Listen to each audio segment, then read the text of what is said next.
If you draw up a map, trace a line connecting the island of Bermuda, Puerto Rico, Miami, and back to Bermuda, what do you get? The infamous triangle, known for swallowing thousands of ships and aircraft over the centuries. But there's a new mystery to this already enigmatic place. Something's lurking deep in the waters below, and it's leaving bizarre clues of its existence. Splash! Your submarine hits the water surface. You descend 100, 1,000, 2,000, 3,000 feet. It's getting darker. The sub's walls creak as the pressure grows. Over 1,400 psi. It's like the weight of a grand piano squeezing every square inch of your body from all sides. You've made it to your destination. All that's left is to spot the beast. Just in time. Among the black void, you see a bright green glow off in the distance. It's getting closer. As it approaches, it gets bigger. This is it! The creature that's been leaving strange circular markings on fish, dolphins, whales, and even other sharks. Behold, the cookie cutter shark! Don't let its size fool you. It may be no longer than a bowling pin, but this creature is a parasite. It attaches itself to other marine animals using its neatly arranged, serrated teeth. With one bite, it fills its belly, detaches, and goes on about its day. Its mobile snack also swims away with its life. The only evidence of this rendezvous, a cookie-shaped mark on its body. Don't assume you're safe in your submarine. These bold little guys have been known to go after subs too. You decide not to risk the shark punching a hole in the only thing keeping you from being squished to a pulp by the surrounding water. You journey on to meet other bizarre creatures lurking in the Bermuda Triangle. At twice the depth, you'll find the dragonfish. Unlike other deep-water inhabitants, these things produce light in the infrared range. Blue and green is what other fish stick to. This gives the dragonfish a huge advantage. It provides itself with light that other marine dwellers just can't perceive. Things that want to eat the dragonfish can't detect this light, as well as the critters the dragonfish likes to feed on. A truly unique deep-sea dweller is the vampire squid. Neither vampire nor squid, or octopus, this thing is a unique species of its own. It has the largest eyes compared to body size of any animal on the entire planet. When the vampire squid feels threatened, it curls its arms up and around its body. Essentially, the thing turns itself inside out. Another animal to avoid down here is the terrifying bobbit worm. It buries itself in the seafloor, leaving a small part of its body out. It waits for dinner time with its pincer-like mouth parts open. What's on the menu? Other worms and fish that can be 7 times bigger than the bobbit. It uses its 5 antennas to sense when lunch is close enough to snap. In an instant, the worm launches forward and grabs its lunch with its mouth parts. It's not done yet. Once it's got its jaws locked onto its lunch, the worm injects it with venom and pulls it down into the burrow to feast. One of the deepest trenches in the Bermuda Triangle is the tongue of the ocean. This is also the secret breeding grounds of tiger sharks. You'll instantly recognize them thanks to those darker gray tiger stripes on their sides. They're the second largest predatory shark species after the great white. And with a big size comes a big appetite. Marine mammals, smaller sharks, stingrays, and green turtles are all on the menu. If you ever come face to face with a tiger shark, hopefully not, remember this: you can tell the fish's age by looking at its stripes. They fade over time, so the younger the shark, the more pronounced its stripes. There's plenty of zooplankton in the Bermuda Triangle. These are, usually, small organisms that are essential to the ocean's food chain. But get this, if nothing ate them and they were left to grow out of control, zooplankton would cover the entire world in layers and layers in just 4 months. Oh, and the largest type of zooplankton is the jellyfish. Jellyfish were around long before dinosaurs. You probably know your body is 60% water. A jellyfish is 95%. So if it gets washed onto the shore, after a few hours, most of its body just evaporates into the air. There's also a jellyfish that lives forever. The immortal jellyfish can revert itself back to its polyp stage and then grow again. Sounds like something from another planet, but it's no space jelly. Those do exist, by the way. Back in the 1990s, NASA raised jellyfish in space to see what zero gravity does to them. They were just fine living up there in the cosmos. When they came back down to Earth, though, they had trouble adjusting. The European eel hasn't been to space, but it is quite a globetrotter. It travels all the way from Europe to the Sargasso Sea, where the Bermuda Triangle is located. In the larval stage, it just drifts around the ocean for as long as 3 years sometimes. It's also the chameleon of the sea. Over the years, the European eel changes color, going from translucent to yellow to metallic silver. They're nocturnal and secretive, pretty much the ideal companion to have when you raid the fridge at midnight. A giant squid over half the length of a football field once washed up on a Florida beach. Researchers suspected this behemoth came from the Atlantic Ocean near the Bermuda Triangle. Giant squids are the longest invertebrates, meaning they have no backbone. They also have the biggest eyes on Earth, ever. They're as large as a soccer ball. Another creature found near the Bermuda Triangle is Starer's cave shrimp. They were so good at keeping to themselves that no one knew these creatures even existed until 2011. Some female cave shrimps carry an impressive number of eggs along with them. Scientists discovered one female had around 2,000 eggs attached to her body. The Bermuda petrel is the national bird of, yes, you guessed it, Bermuda. It's the second rarest seabird on the planet. In fact, people thought it was extinct until 1951, when they spotted a few on the island. It has an eerie cry that'll send shivers down your spine. The Nassau grouper can only be found on the coasts of South Florida. This fish lies in wait and ambushes its lunch of other fish, crabs, and lobsters. It's sort of like a vacuum cleaner because it inhales its food through its huge mouth. The fish has a cool defense mechanism too. Like the chameleon, it changes color when it feels it's in danger. Sometimes it takes on a lighter or darker shade of its own color to blend in with the environment. So, you may spot a Nassau grouper, or you may not. If you happen to visit the Bermuda Triangle, you'll probably see a hammerhead shark. They use that iconic hammer-shaped head to pin their lunch, stingrays, onto the ocean floor. The shape of their head also gives them better vision. They can see almost 360 degrees all around, above and below them. Well, save for one blind spot right in front of their nose. The hawksbill sea turtle may not look intimidating, but this guy will eat anything it can get its bird-like beak around. Sea sponges, algae, and even venomous jellyfish.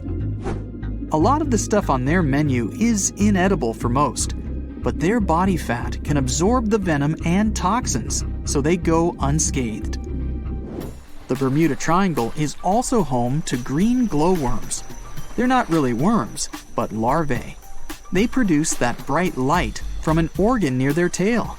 This light makes smaller creatures come toward them, making it easy for them to catch their lunch. Most of the time, they look pretty ordinary, but they have an oddly fixed schedule. Every third night after the full moon during the summer, at an exact time, the glowworm lights up. But back to more nightmarish creatures of the Bermuda Triangle. There's the goblin shark, known as a living fossil because it's the only one left of its animal family. It's only about the length of your forearm and looks like nothing special. But watch closely as its lunch gets too close. Boom! The shark's jaw shoots out of its mouth and grabs onto the unlucky creature. Once the teeth have locked in, the jaw goes right back in the shark's mouth. And yes, you share the planet with this thing.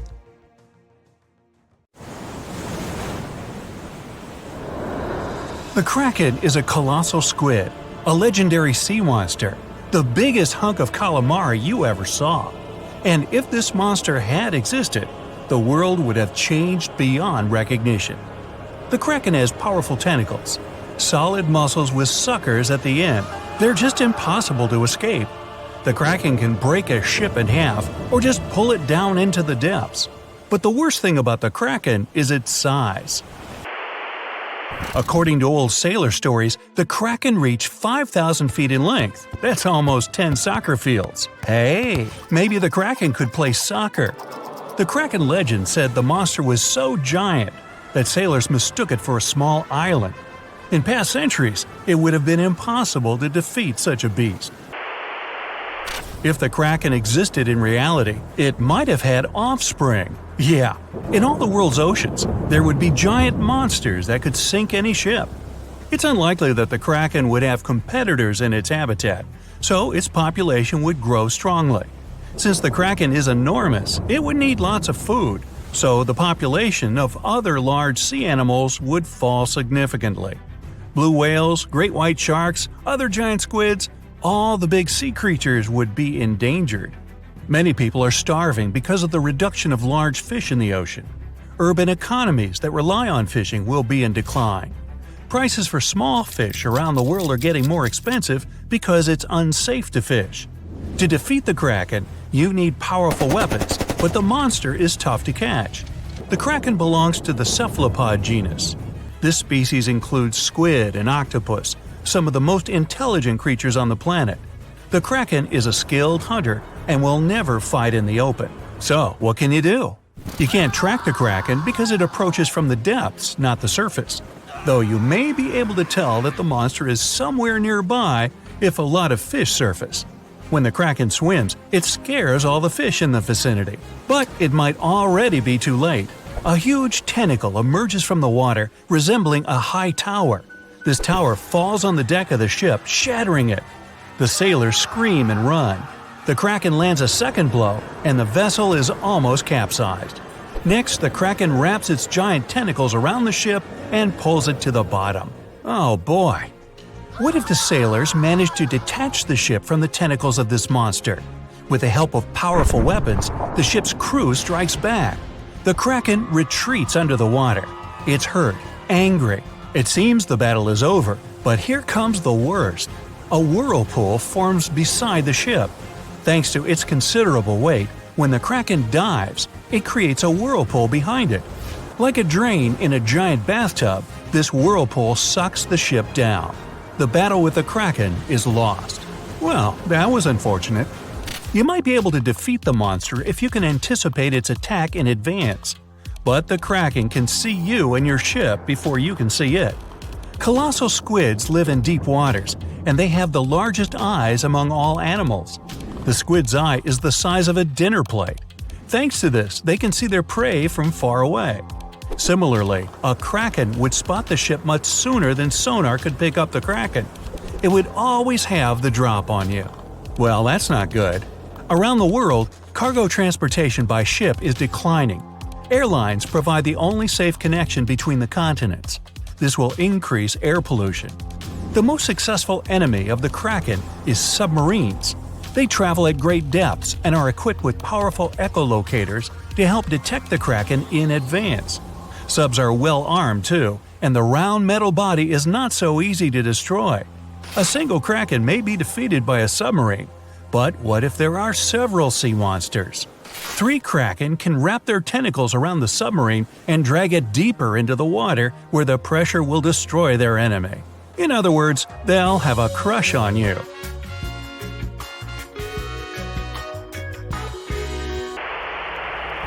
The existence of the Kraken will have dramatically changed the development of many countries. What if Christopher Columbus, on his famous journey, noticed an island that he thought was the New World? He approaches it, but tentacles emerge from the island and sink Columbus's ship. The colonization of North America is delayed, maybe until airplanes are invented.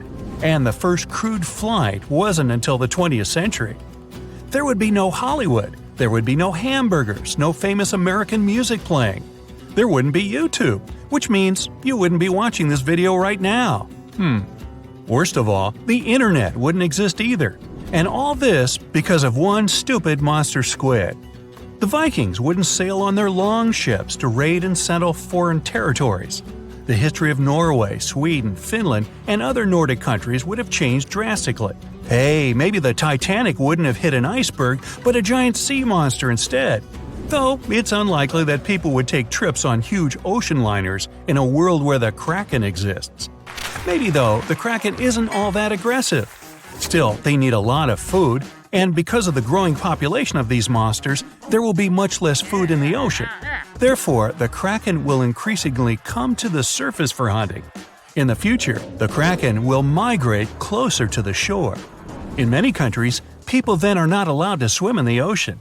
Imagine floating on the waves and a monster the size of a skyscraper is swimming right below you. Relaxing at sea and on the beach will no longer be popular. Many countries that live off tourism become impoverished. When the Krakens grow hungrier, they try to capture prey from land. A huge squid could attack small port cities. Houses, docks, streets, everything can be crushed. A tremendous amount of plastic is thrown into the ocean near the coasts of large countries. Billions of tons of plastic will bother the Kraken. An angry, hungry monster can attack bridges like the Golden Gate Bridge. Imagine that a huge squid surrounds the bridge and blocks all traffic. Some of these squids could break the strong cables with their power, and the entire structure would collapse into the water. Ooh! It's good that the Kraken doesn't really exist to swim in our seas and oceans, at least as far as we know. But could the monster have actually existed? Legends stretch back years, but scientific evidence appeared in the middle of the 19th century. In 1857, a 3-inch diameter squid beak was discovered on the coast of Denmark. Other huge squid remains were found in the Bahamas, and then scientists were convinced that gigantic squids existed. While colossal squid has been officially discovered since then, it's been more than 100 years, and we still don't know what max size they can grow to. The fact is, colossal squids are one of the most elusive creatures on Earth. They live in the depths of the ocean where it's challenging for scientists to reach. Any dive to a greater depth requires powerful, bulky equipment. Underwater bath escapes and cameras make a lot of noise and light, which squids notice from afar. They flee before we can see them. The legend of the Kraken probably appeared because of a real colossal squid. People in the past didn't know about these creatures' existence, so when they saw one for the first time, they described it as a massive, terrible monster. It's difficult to say if these huge squids were the size of a small island, because the truth is, we've only studied about 5% of the ocean. It may be that in its depths, monsters much more terrible than the Kraken swim. Like my nephew, Peter. The deeper you go, the creepier they get. You're about to travel to the darkest ocean depths and check whether this claim is true. Are the creatures living there as scary as people think? You go 120 feet down underwater. Pay close attention to the bottom under your flippers. Oh my, what's that terrifying face half hidden in the sand? That's the northern stargazer. You can meet this fish in the eastern United States. It buries itself in the sand until unsuspecting prey gets near. Then, the nightmarish creature electrically shocks the poor animal and dines on it. You are moving deeper to 240 feet under the surface. That's where you spot a colorful, puffy creature, no more than 1 foot long. It's the sarcastic fringehead. At first, the fish seems to be harmless. Only unless it's provoked. When this animal is agitated, it opens its huge mouth to fend off predators. This defense tactic is a sight to behold, both surprising and frightening. Luckily, the fish is no threat to people whatsoever. The creature you see next can comfortably live in shallow waters, but you meet it at a depth of 900 feet. You don't even need to wonder why the animal's called the Game of Thrones brittle star. Unlike starfish that slowly crawl across the seabed, this creature moves fast. It wriggles its long, flexible arms to get from point A to point B. Its body is protected by a hard calcium carbonate shell. Also called snake stars, these creatures are tiny and easily fit in nooks, cracks, and small crevices in rocks. At a much greater depth of 2,000 feet, you come across the giant squid. For a long time, it was thought to be a creature from legends rather than a real animal. The giant squid was first caught on camera in 2001, and it's exactly as big as its name implies. The creature's eyeballs are the size of soccer balls, and the squid itself can weigh up to 600 pounds. Almost 3,000 feet below the surface, you get spooked by another creepy-looking animal. It's somewhat red and rather small, no longer than 1 foot long. As you approach the creature, it looks rather docile, or maybe just indifferent. The vampire squid, that's the animal's name, looks like an umbrella with tentacles. It doesn't even produce ink, so you leave it alone. Soon after that, at a depth of 3,200 feet, you meet the cookie cutter shark. This creature is a parasite. It attaches itself to big fishes, dolphins, whales, and sometimes even people. Then, using its neatly arranged serrated teeth, it gouges out cookie-sized pieces of meat. This nasty glowing animal doesn't grow larger than 20 inches and lives in the ocean twilight zone. At a depth of 3,300 feet, the light becomes a rare and valuable thing. The animals living that far away from the surface have to evolve unusual features to survive. That's how the barrel-eye fish ended up with a transparent head and 2 super-sensitive barrel-shaped eyes. Right now, pretty much like always, they're pointed upward, allowing the fish to see potential prey and you. Almost 4,000 feet below the surface, you see something droopy and saggy. The blobfish doesn't have a skeleton or any muscle. Its jelly-like flesh lets the creature survive incredible water pressure. Despite its appearance, the blobfish is an ambush predator. It usually lies very still on the bottom, waiting for unsuspecting prey to swim by. You go a bit deeper and spot a creature that looks particularly ghastly. The goblin shark senses prey with its snout. The creature's terrifying jaws are attached to elastic ligaments. When some animal comes too close, the shark catapults its mouth forward to catch it. If your mouth could do the same, you would be able to eat things dangling 7 inches away from your face. Even deeper than that, at 5,000 feet, you notice another member of the shark family. The frilled shark looks like an overgrown eel, but its gills are lined with red fringe at the edges, hence the name. The creature's horrifying mouth has 25 rows of razor-sharp backward-facing teeth, 300 in total. The shark prefers to hover in the water, waiting for its prey to come closer. Then, it charges at it like a snake. Suddenly, you see something glow brightly like an electric bulb. But after coming closer, you recoil in horror. The creature looks like an upgraded eel equipped with oversized teeth. That's the deep-sea dragonfish that can live at a depth of 6,000 feet. Chemical processes going on inside the fish's body produce an eerie red glow. This glow is used to communicate with other fish. At the same depth, you meet another deep-sea inhabitant. Its most prominent feature is its huge mouth. Thanks to it, the gulper eel can swallow its prey whole. Its stomach can expand to a terrifying size when it needs to fit something large. At a depth of 6,600 feet, you come across an angry-looking creature with a fishing rod over its head. It's the deep-sea anglerfish. The animal has an unusual dorsal spine, even though it's worn only by females. It protrudes above their mouth and has a lure on its tip, some luminous flesh that baits prey. The anglerfish has such a big mouth and its body is so pliable that it can swallow animals twice its own size. You're 7,000 feet down when you see another fish that's glowing in the dark. The black dragonfish is a sly creature. It has its light-producing organs arranged along its belly.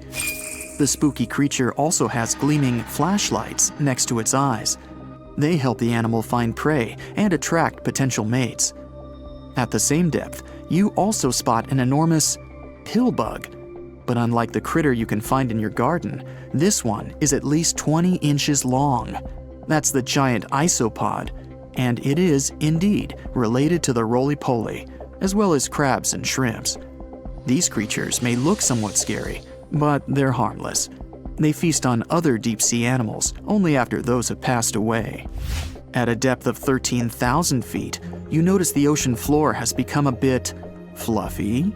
That's because it's covered with zombie worms. These creatures rarely grow to be more than 2 inches long, and still, they can break down fairly large animals, so strong the acid they produce is. The worms' feathery appearance makes them look like plants, but the truth is, these creatures munch on rock-hard bones of the world's largest animals, such as whales. The grid-eye fish almost scares you out of your mind soon after that. This creature has a pair of large greenish oval plates on the top of its head and no eyes whatsoever. Experts believe that these bony membranes detect light coming from predators, saving the fish's life. You're now 3 miles down below the surface, and that's where you spot something bizarre on the bottom. It's definitely a fish, but it's standing on the ocean floor on 3 long, rigid legs. Ah, it's the tripod fish. Curious rather than scary. This creature has adapted to the almost complete darkness by giving up on its vision. It has to rely on vibration and touch to sense prey. And then, the fish uses its fins as hands to transport food directly into its mouth. You don't have time to go any deeper before you spot the faceless fish. This slightly off-putting creature has no eyes, and its mouth, smiling a Mona Lisa smile, is underneath its body. For the first time, the faceless cusk, which is the creature's official name, was seen more than a century ago. The next time it happened was only in 2017. Once you've reached a depth of 6 miles below the surface, you see deep-sea cucumbers. These bizarre creatures are much bigger than their shallow water relatives. They spend most of their time on the sea floor. But if they need to escape predators, they are able to swim away. Deep-sea cucumbers have bright purplish coloring, tiny feet, and tentacles that surround their mouths. Cute. The question is, why do these deep-sea creatures look so scary? Life is very different there, at the bottom. Tremendous water pressure, a lack of food, and constant darkness. You have to adapt to survive in such extreme conditions. A shimmering portal closes behind your back. A smiley guide greets you. Hey, you're not the first person to travel between the worlds, but such a journey still remains something out of the ordinary. At first sight, the place is not that different from your own. The same people, the same transport, similar architecture. Then why did your friends swear it would be the trip of your life? Your travel agent told you the town you'd be visiting is at the seaside. That's why you ask your guide if you could spend some time near the ocean. He gives you a funny look, but agrees. The day's brilliant, sunny, and hot. It feels only natural to take your clothes off to get some sun. After a while, you get up to go have a swim in foamy waves. But your guide grabs your arm. His grip is unexpectedly strong, his face anxious. No, it was risky enough to come to the beach and stay so close to the water. And now you're going to take a chance with your life? Huh? That's all you can answer. There must be some misunderstanding. What's so dangerous about this beach? Rip currents? The guide suddenly calms down. Don't tell me you don't know why people from your world travel here? You shake your head, and the man starts to laugh. When he's done chuckling, he becomes serious and mutters, "Okay, I'll show you something you won't be able to forget. Ever. Let's go." You walk along the beach, keeping more than enough space between you and the water. What surprises and worries you the most is the eerie silence. The only sound you can hear is waves hitting the shore. No kids cheering, no surfers riding their boards, no fishers waiting for a good catch. Your guide slows down, and you see a small harbor. For some mysterious reason, it's separated from the open ocean by a thick metal fence with massive gates. You and your guide are heading for a large boat, or rather a ship. Just how many people are going to join us on this excursion, you ask. It's just the two of us and the crew, your guide replies. In our world, it's too dangerous to put to sea on a smaller vessel. And indeed, you notice no fishing boats or yachts nearby. You follow your guide downstairs and see a large cabin with a glass floor. Feel free to step on the glass, it's super thick and literally unbreakable. The ship starts vibrating and moves away from the shore. You're watching the rocky bottom, corals, and schools of colorful fish pass by. The water under the ship is getting darker. All of a sudden, your guide whispers, "Here it is." The creature is enormous, longer than a semi-trailer and almost as long as the vessel you're on. Its body shape resembles that of the modern-day monitor lizard, but longer and more streamlined. This makes the animal more fitted for swimming. Its limbs are short, with webbing between fingers. It also has a wide tail with a broad triangular plate on it. While swimming, the critter keeps its body stiff to reduce the drag through the water. The only thing that's moving is its mighty tail. As soon as you manage to get your voice under control, you scream, "A dino!" Nope, your guide doesn't agree. It's a mosasaur. They aren't dinosaurs. These creatures are reptiles. You must have their close relatives in your world, snakes and monitor lizards. The mosasaur you see is one of the largest species, which are quite rare. There are many kinds of these reptiles, and the smallest is a mere 3 feet long. The average length is 13 feet at the most. But big specimens still occur. That's why we have to build such large, sturdy ships. Just one tail swipe from this beast, and a smaller vessel would be broken in half. The mosasaur, you still find it hard to wrap your mind around it, is swimming under your boat for some time and then swooshes up to the surface. Your guide answers the question in your eyes. Mosasaurs need air. That's why they regularly rise to get some. That's the reason they prefer shallow coastal waters. The creature returns. This time, you get a chance to see its jaws.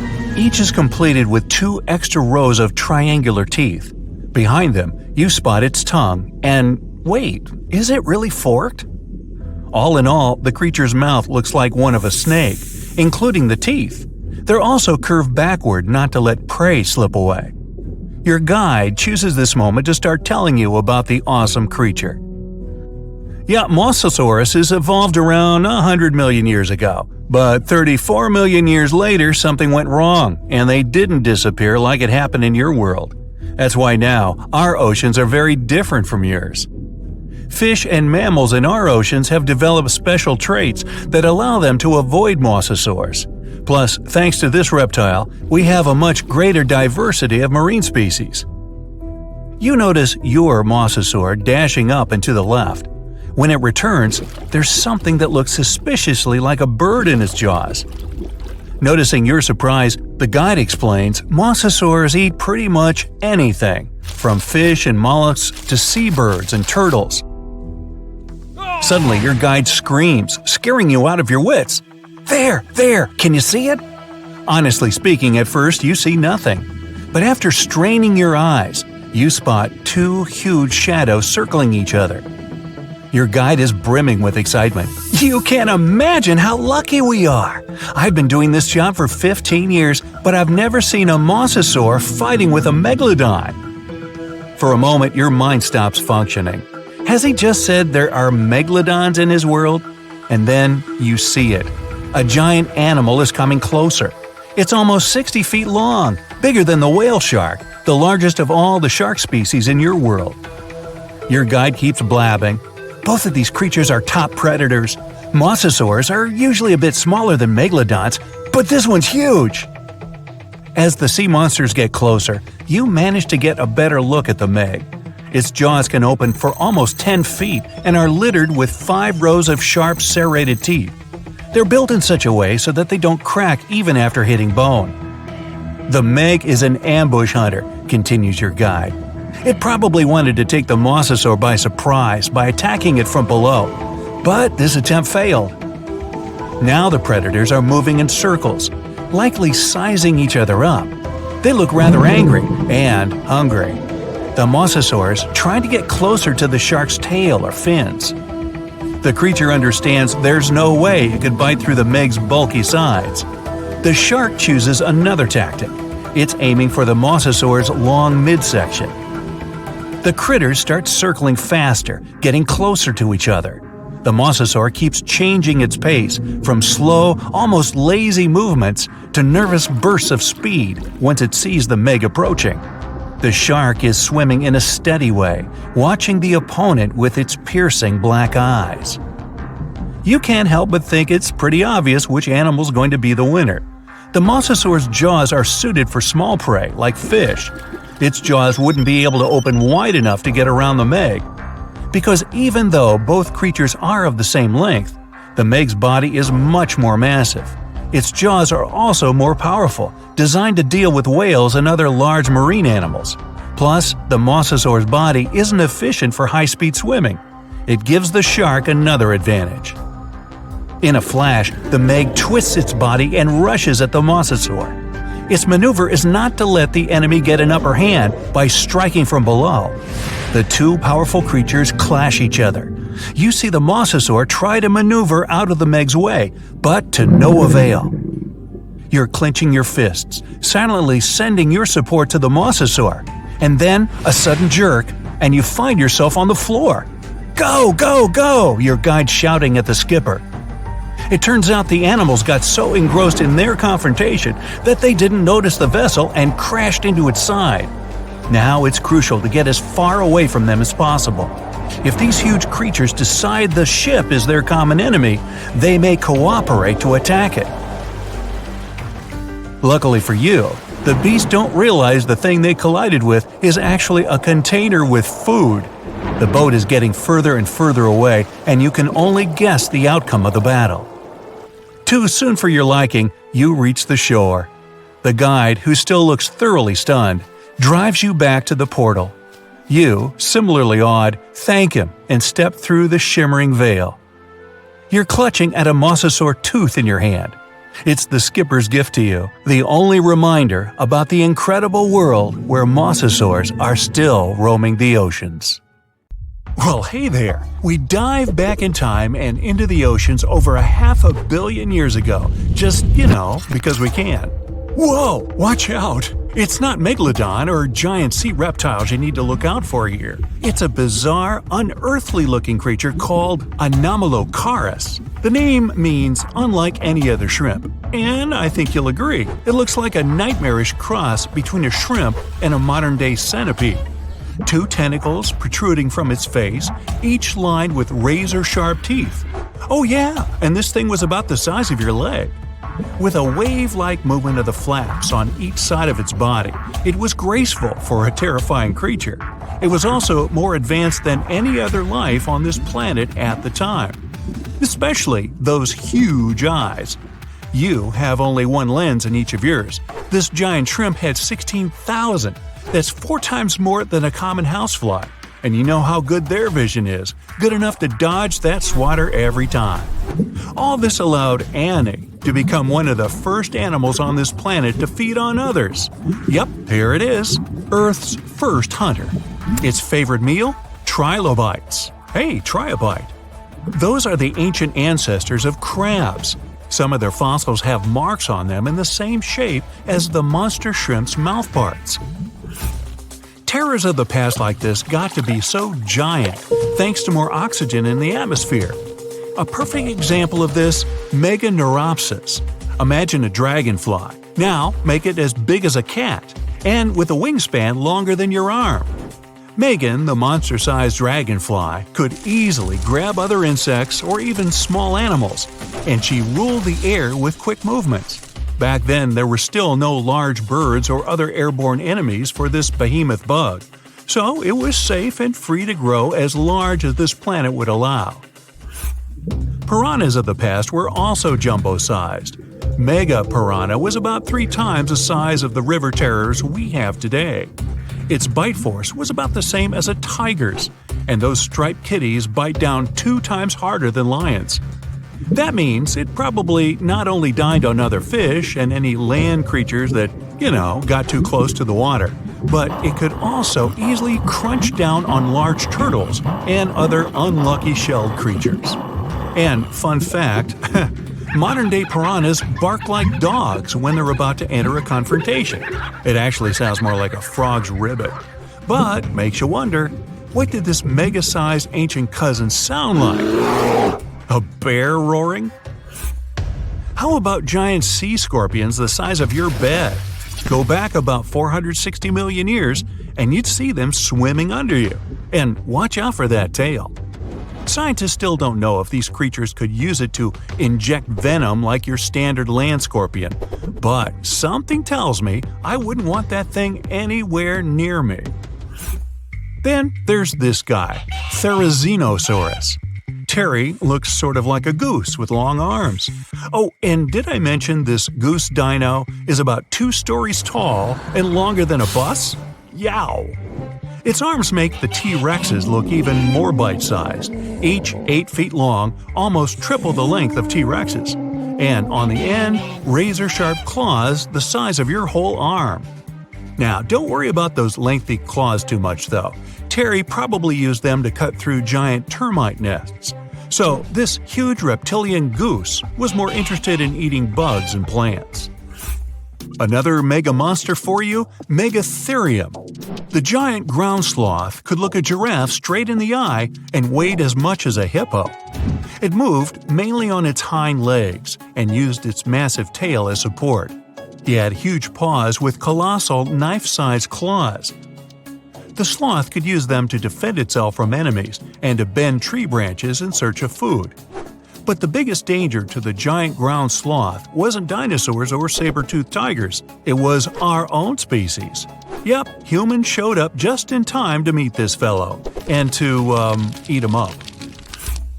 Titanoboa was a terrifying 50-foot snake, as long as the great megalodon itself. It was also more than 2 times heavier than the heavyweight champion among snakes today, the green anaconda.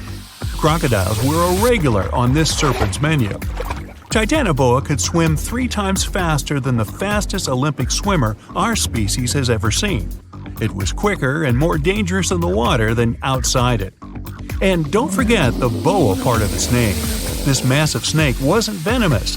Instead, it liked to squeeze. Remember that giant shrimp from earlier? Well, Opabenia looks like its teeny-tiny finger-sized cousin. And instead of 2 toothy tentacles, this thing had a vacuum hose coming out of its face. On the end of that trunk, what looks like a single crab claw. Add 5 eyes and a mouth under its head, and you've got a recipe for something not of this planet. Only it is. This creature used its trunk like an elephant does. Its claw grabbed food from the bottom of the ocean and brought it up to its mouth. This thing is so weird-looking that, apparently, when the scientists who discovered it presented his findings to an audience, they all laughed as if he were joking. Now, a real-life monster, the Tully monster. From a distance, it looks a bit like Nessie, that long neck and teeth-lined jaws. But get closer, and you'll see it's more like a long nose with a mouth attached at the end, like a mosquito. Its eyes are further back, sticking out of tubes all snail-like. Tully was an ancient mollusk, about the size of your forearm. It probably dined on jellyfish and shrimp 300 million years ago. Thylacus smilus will put a smile on your face as long as you don't get too close. No, it's not a relative of the saber-toothed tiger. It was a marsupial, making it more related to a kangaroo than anything. And if you compare them to body size, its fangs were actually longer than a saber-toothed tiger's. And they grew continuously. As for that beard on its chin, that's actually all chin. The lower jawbone grew down to a point under the mouth. Those fangs were rooted to the skull, going way back to its eyes. When the mouth was closed, that bony beard protected the long, sharp teeth from breakage. Staganapolis, not to be confused with Minneapolis, might look like a big crocodile with a squished-in snout, but it was mostly harmless. Its small head and very few teeth meant the reptile didn't have much to work with when protecting itself. That's what all those armored scales were for. And no need for huge fangs or long rows of razor-sharp teeth when you're a plant eater. That beak-like tip on its nose allowed the stag to dig up plants. So, really, this reptile was more like a 10-foot scaly pig than a croc. Basilosaurus was a type of ancient whale that lived on our planet about 45 million years ago. Not quite as long as a blue whale, but this guy was still big enough to munch down on other whales and even sharks. Some people believe these monsters could still exist today. Eyewitnesses claim to have seen a giant sea dragon, and Basilosaurus fits the description. Plus, 90% of our oceans are unexplored. There's plenty of space to hide a sea monster. But scientists haven't found any fossils of this ancient whale younger than 3.7 million years. So, this myth is busted. Stegosaurus is one of the most recognizable dinosaurs that ever lived. It can easily be distinguished by those huge spikes on its tail and the bony plates on its back. It was twice as long as a giraffe and nearly 5 times heavier. But compared to its body size, it had the world's smallest brain. It was no larger than a dog's. Pelagornis had the largest wingspan of any bird ever discovered. It was twice the size of the largest bird today, the wandering albatross. Such huge wings made it hard for the bird to take off. It could only do so by jumping off cliffs. And when it finally spread its wings, this giant could only go about 40 miles per hour. The fastest bird today can reach speeds 5 times that.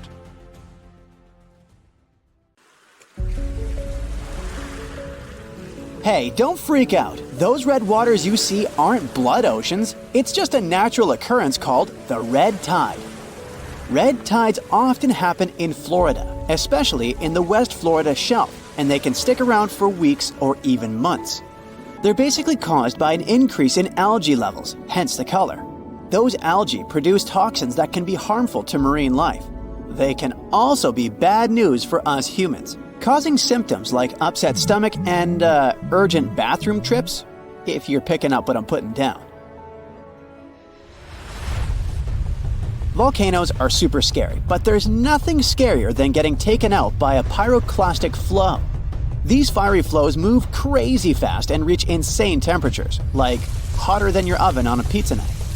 They're like a fireworks show of volcanic eruptions filled with ash, lava, and hot gas, speeding down mountains at 50 miles per hour. Some researchers claim they might even hit speeds of 450 miles per hour, almost as fast as a passenger jet. If you're unlucky enough to be in the path of a flow, you're in big trouble. The heat alone can turn you into a human barbecue, even if you try to hide in a building. The air around the flow can reach temperatures high enough to fry your insides, burn your clothes off, and leave metal melted into your skin, which almost sounds like a Marvel origin story. However, a lot of people have met their end because of these flows. But there's one crazy story about a guy named Luger Silbaris, still sounding like an origin story. So on the 7th of May, 1902, there was a major eruption on the island of Martinique. The night before, Silbaris had gotten into trouble and ended up in jail. Maybe this is a villain origin story. He'd been locked in a sturdy cell facing away from the volcano. The next morning, Mount Pella unexpectedly erupted, destroying St. Pierre within minutes. The flows wiped out around 30,000 people, but Silbaris survived in his cell and became known as the guy who lived through doomsday. The rescue team found him 4 days later. By the way, the cell still stands today. I hope somebody tested him for superpowers. Back on August 21st, 1986, a guy stumbled upon some animals showing no signs of life on his way to Nios village in Cameroon. To his shock, he later found out that everyone in the village had mysteriously passed away. The same thing happened at Lake Manaun in 1984. Turns out, those tragic incidents were caused by something called limnic eruptions, which are pretty rare disasters where carbon dioxide suddenly bursts out of lake waters, creating a hazardous gas cloud. These type of eruptions usually happen in lakes with high levels of CO2, which can be caused by things like volcanic gases and high pressure. Any little change in temperature or pressure can set off an eruption. So, experts have started looking into ways to safely release CO2 from lakes like Manaus and Nios in order to lower the risk of more disasters in the future. In March 2024, a video captured a terrifying moment of a woman disappearing into a sinkhole while browsing through a Chinese department store. Guess she got more than she bargained for. Ha ha ha. Moving on. The scene unfolded as the floor beneath her gave way, sending her plummeting into the abyss. In the midst of the chaos, another customer frantically ran away before returning to check on the woman who had fallen. Their quick thinking and the swift response of emergency crews and firefighters saved the day, resulting in only minor injuries for both women. I'm glad that lady checked on her because I would be gone. An anvil cloud is basically a big cloud made of ice particles that forms at the top of really tall thunderstorms, or those huge cumulonimbus clouds. The flat top shape is caused by the air rising in the storm and spreading out when it hits the stratosphere. That's why it's called an anvil. It looks like the tool metal workers use. Duh. The air from the anvil cloud is cooler than the stratosphere air, which keeps it from going any higher. You can spot anvil clouds from really far away, sometimes over 100 miles. Often you might see streaks of snow coming from the edge of the cloud known as virga. The snow disappears before hitting the ground because of the dry air. If you notice clouds poking through the flat top or bubbling up, it's an overshooting top, a sign of a super strong storm. Anvils are known for producing dangerous lightning. Normally, lightning comes from the bottom of a storm, but anvil clouds can produce really powerful lightning from the top. This lightning can strike out of nowhere, even from up to 30 miles away. So keep an eye on those anvil clouds if you see one forming nearby. Lahars are no joke. They're basically fast-moving, super dangerous streams of rock, ash, and water that come down the slopes of volcanoes. It's important for everyone to be aware of them. Scientists, policymakers, and even us regular folks. By understanding how lahars work and their potential impact, we can try to stay safe when volcanoes start acting up. Saving lives during natural disasters is the name of the game. There are two main types of lahars: debris lahars and mudflow lahars. Debris lahars are full of solid stuff like rocks and ash, while mudflow lahars are more waterlogged and sludgy. Lahars can be triggered by the rapid melting of snow or ice, heavy rain falling on loose volcanic material, or even a crater-like eruption. The volcano's characteristics and presence of water are key factors in how lahars form and move downhill. When lahars come barreling down mountains at speeds of up to 120 miles per hour, carrying loads of debris, it's a recipe for disaster. Unless you have a surfboard, but I doubt you'll have a surfboard on a volcano. Just saying. Also, it won't work. Going to the beach for a sunny vacation is the best. There's nothing like basking in the sun, feeling sand between your toes, and hearing waves crash against the shore. But even though it's all relaxing and picture perfect, always keep an eye on the water and never turn your back on the ocean. You may know about rip currents and tides, but have you ever heard of square waves? It's a real thing, and it can be pretty scary. Square waves, also known as cross seas, happen when two swells meet, forming a unique square pattern that looks like a checkerboard. They can be found along coastal areas, and while they are rare, they can create waves up to 10 feet high and make it tough for boats and swimmers to maneuver. If you find yourself in the water with square waves, you might feel like you're fighting against two different currents. The best thing to do is to not go too far out to begin with, and get out of the water as soon as the waves become too strong. Square waves are more dangerous for boats and ships, so it's best to stick to the shallow waters and stay safe. Whirlpools and maelstroms are powerful natural forces that have scared sailors for years. They happen when certain weather and current conditions come together just right. Most of them are safe if you stay away, but let's see what they really are and how they form. A whirlpool is basically water that starts spinning when two currents meet, or one current hits something solid like a wall. They can be big or small, depending on the speed of the water and waves. Most aren't dangerous, but there are also maelstroms, which are large, forceful, and violent whirlpools, caused by ocean tides and narrow straits. Tidal currents in places like Norway's Saltstraumen and Mockstraumen can create massive whirlpools. Scotland's Corryvreckan whirlpool is one of the world's largest. Other examples of whirlpools can be found in Japan, Canada, and New Zealand. Are they portals? They're definitely not portals. Researchers have recently looked into ancient underwater volcanic eruptions and how they affected Earth's climate. They studied materials from Bronze Age eruptions to learn more about their scale, dangers, and impact on climate. For example, one eruption about 3,600 years ago in the Aegean Sea caused chaos in Santorini. The study focused on this event to understand its importance. By analyzing volcanic deposits, the researchers gained insights into how future eruptions could affect climate. They discovered that sediment waves from shallow underwater eruptions could lead to tsunamis and impact the ocean floor. These findings help us understand how underwater volcanic eruptions relate to the marine environment, which can help us predict climate changes in the future.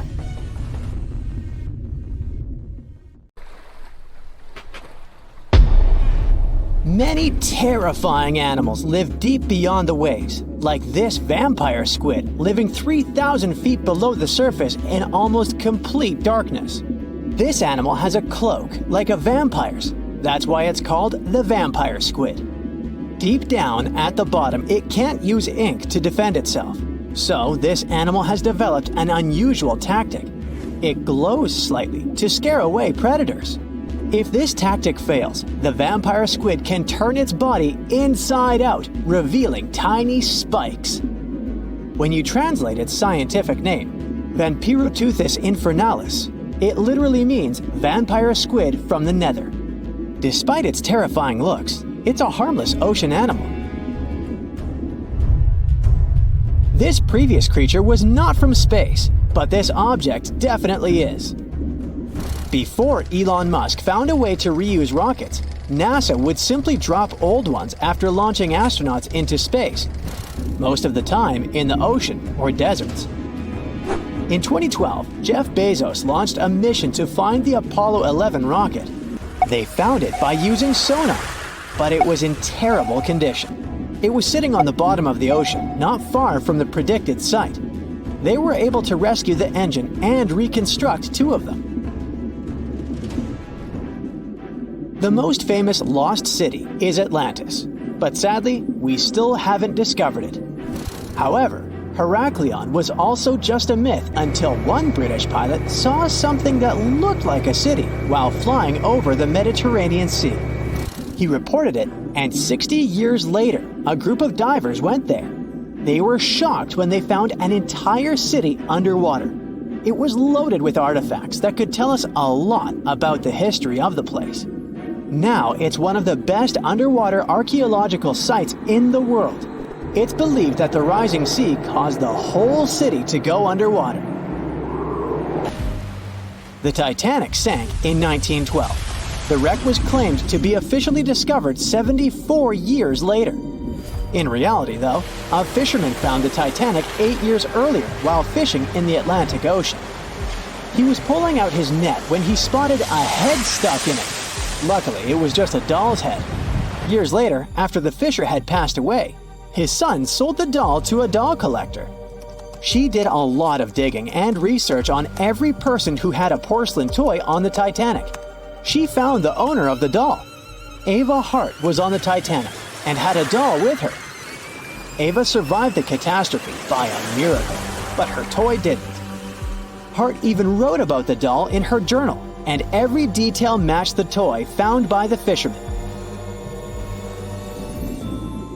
The tripod fish lives deep in the abyssal zone, around 20,000 feet below the surface. It's adapted to such immense depths and uses its tripod fins to stay still on the bottom. This creature doesn't have big eyes, but even if it did, these eyes would be useless in the darkness. Instead, the tripod fish uses its fins like antennas to detect any movement in the water. This creature doesn't have much luck when it comes to its love life, so it had to develop unique tactics to reproduce. One fish can be both male and female. The next bizarre creature is the lizardfish. It has tons of razor-sharp teeth, a huge mouth, and really big eyes, which it uses for hunting. All this makes the animal look freaky. The lizardfish lives at depths of around 11,000 feet in the midnight zone, where there is zero light. This freak of nature basically eats everything it can fit inside its mouth, from small fish to other lizardfish.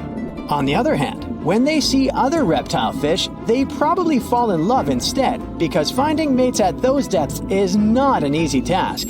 Like the tripod fish, the lizardfish can be both male and female at the same time. When you think of a river, you usually picture it on land. Still, nature is quite unpredictable, and it created a river flowing under the ocean in California. It's running at a depth of around 2 miles. This river has everything that an ordinary river has: sunken logs, trees, and rocks. And despite its uniqueness, it's not the only one in the world. There are also others in the Amazon and Greenland. A terrifying creature was discovered near Angola's coast by a remote operating vehicle. It looks like it doesn't have a head or a body. It was sitting at a depth of around 4,350 feet below the surface. After doing research, scientists concluded it wasn't anything from a sci-fi movie. It was just a cluster of siphonophores stuck together. In 2015, some random guy was diving in Caesarea, and something shiny caught his eye. He reached out, grabbed it, and realized it was a gold coin. After that, he examined the bottom and found out that there were many more. He reported the incident to the local authorities, and they concluded that he had found Arabic treasure.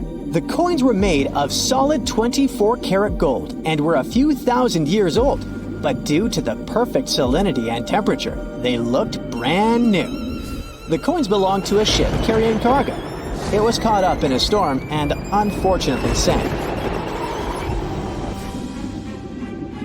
One of the weirdest things ever discovered was found in the Baltic Sea. It's an anomaly that looks as if it was created by a different civilization. It was discovered by Swedish researchers, and they basically had no idea what it was. They had to ask tons of other scientists for their opinions. When you look at this formation from above, it's 200 feet long and looks exactly like a fallen spaceship. It's hard to believe that it's a natural formation, but spoiler alert, it's totally made by nature because the Baltic Sea has gone through many erosions throughout history. Most likely, the bizarre formation is the result of these processes. A group of divers in Madagascar were shocked when they found this 7-foot monstrosity of a knife on the seafloor. The speculation started immediately, and many said that the knife was from some giants that had fought megalodons and lived on Earth thousands and thousands of years ago.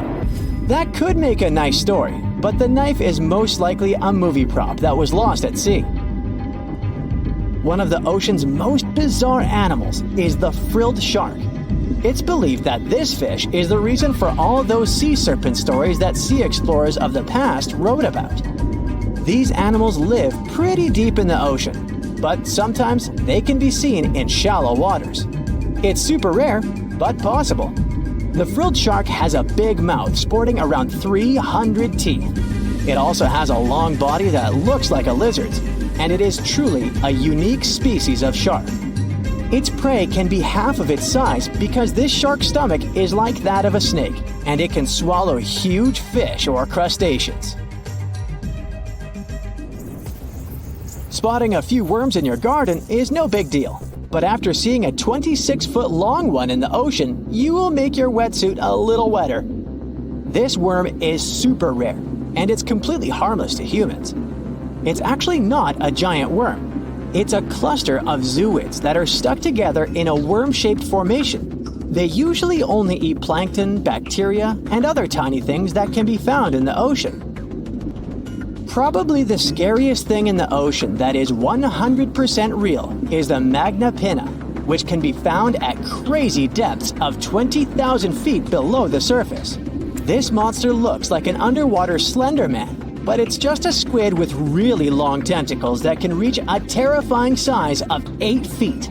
This guy has only been seen a few times, and basically, we don't know much about this creature so far. It was one of the biggest creatures ever to roam the earth. It was longer than your average school bus and could easily weigh more than 10 elephants combined. But where did it live? How did it end up having this size? And most importantly, why is it extinct nowadays? Let's find out. The megalodon was the largest predator ever known in our planet's history. In terms of its location, the megalodon lived practically in all waters on our globe, except near the poles. The reason why there were no megalodon teeth found in Antarctica is probably that the gigantic creature adapted to only warm tropical and subtropical waters.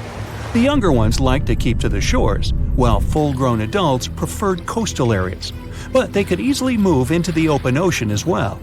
How do we know the megalodon was so widely spread? We can only presume, based on the fact that they discovered the most northern fossils off the coast of Denmark and the most southern in New Zealand. The discussion of how the megalodon got this size is still open in the scientific community. They recently found out that not all the specimens from this fascinating species reach the same huge size. This has to do with a little something called the Bergmann's rule, which says that the temperature of the surrounding environment affects the animal's body size because they either need to conserve or shed heat.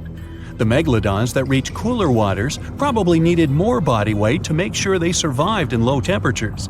On the contrary, those living in warmer waters had to be smaller to avoid burning up. But what did this enormous fish look like? Most modern depictions show the megalodon resembling an enormous great white shark. But well, it seems it may not necessarily be correct. The megalodon likely had a much shorter nose and a flatter jaw that looked almost squashed when compared with a great white shark. It also seems to have something in common with the modern blue shark: extra long pectoral fins. They needed these to support their weight and size while navigating the planet's waters. Lastly, the lady megalodons, seem to have been about twice as large as the gentlemen. As for their offspring, even a small megalodon was enormous, at least 6.5 feet from nose to tail. How do we know that? Because specialists have stumbled upon megalodon nursery habitats in Panama, Maryland, the Canary Islands, and Florida. Even the piles of used diapers were enormous. Nah, not really. Surely the scariest aspect of the megalodon's looks was its mouth. I mean, think about it. Megalodon had whales for dinner, so it obviously needed to open its mouth wide enough. Scientists have estimated that its jaw would span a mind-boggling size, 9 by 11 feet wide. Just to paint you a better picture, that means it could have easily gulped down 2 adult people side by side. Wait, which 2 adults? Those impressive jaws also feature 276 teeth. Based on modern reconstructions of the force of its bite, it looks like it may have been one of the most, if not the most, powerful animals of prey ever to exist. For comparison, humans can have a bite force of around 1,300 newtons. Today, great white sharks have been estimated to be able to bite down with a force of over 18,000 newtons. The megalodon tops all the records, with an estimated power of bite up to 10 times greater than that. It could basically crush a car with very little effort. Its teeth were also pretty amazing. Similar to sharks, the megalodon was fast in replacing its broken or worn teeth. With 4 or 5 rows of teeth in its mouth, it basically acted like a conveyor belt, growing back damaged or missing teeth within about 48 hours. This means that an adult megalodon probably would have grown several thousand teeth throughout its lifetime. It was nice of them to do that, though, since it's probably one of the reasons why megalodon teeth are so common in fossil records, and we're able to study them properly. To maintain its impressive physique, the megalodon had to eat somewhere around 2,500 pounds of food per day. Can't wrap your head around that? Well, it was the equivalent of 1.25 cows per day to survive. It's like if you had to eat 3,300 cans of tuna every day. I've used the word megalodon a lot, but have I mentioned where it comes from? When translated from Greek, it means giant tooth. Ah, those clever Greeks. However, this giant shark's full scientific name is a bit more complicated – Carcharocles megalodon. But are these gigantic predators actually extinct? We tend to believe so, but let's be honest for a second. We've come to know more about the surface of Mars than the depths of our oceans. Like, we've only explored 15% of our oceans altogether. Who knows what may be lying out there in the deep? Maybe some ancient predators? The Mariana Trench is the deepest oceanic trench on Earth. The Challenger Deep, its deepest part, is so deep that you could dip the whole of Mount Everest in there and it would still be over a mile above the surface. That's deep. If a megalodon or two ever needed a place to crash, that would be a discreet enough location. However, the Mariana Trench is not a particularly comfy place to be in. Because it's cold and steeped in total darkness and all.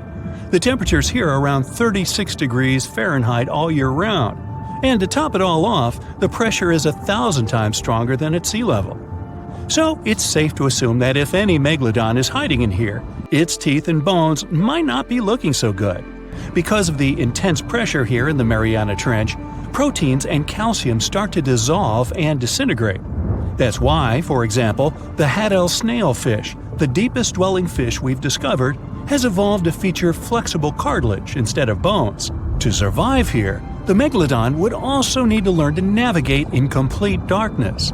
That means it would have to either become luminescent or evolve to grow massive eyes like the giant squid. While it may sound like an intriguing and good idea for a movie script, most scientists don't think it's possible. Why? Well, most of them say it's because of the megalodon's size. Most foods that megalodons like to eat live in shallow ocean areas and not in the deep sea. Specialists believe that if these animals were actually still roaming our waters, there's no way we wouldn't know about it. They would need to come up for dinner every now and then, right? Their food is also the most likely cause of why the megalodon is not alive anymore. While some specialists believe the megalodon became extinct because of a drop in the ocean water temperature, most scientists suggested that the shifting food chain dynamics may have been more to blame. Why? Because at some point, there was less and less of its primary food source, baleen whales, and at the same time, the numbers of its natural competitors, like smaller predatory sharks like the great white shark and whales, increased. The megalodon did live on this planet a lot more than we did, and way back when we didn't even exist yet. They were here for nearly 70 times longer than we, modern humans, have, inhabiting the oceans for around 20 million years. Homo sapiens appeared around 300,000 years ago. The megalodon managed to survive for so long mostly because of its unbeatable size. I mean, they can make a meal out of almost everything in the sea at the time. We may think about both of them as prehistoric creatures, but the megalodons and the dinosaurs never coexisted on Earth. The dinosaurs probably died out about 66 million years ago. Megalodons seem to have appeared a bit later. That's because the oldest megalodon fossils we have yet discovered are from the Miocene epoch, which began 23 million years ago. So long, Meg! In the past 30 years, scientists have made an incredible discovery of a new creature living deep beneath the surface of the ocean. And the name of the creature is the harp sponge. Now, if you're wondering why it took so long to come across this animal, then I might have the answer.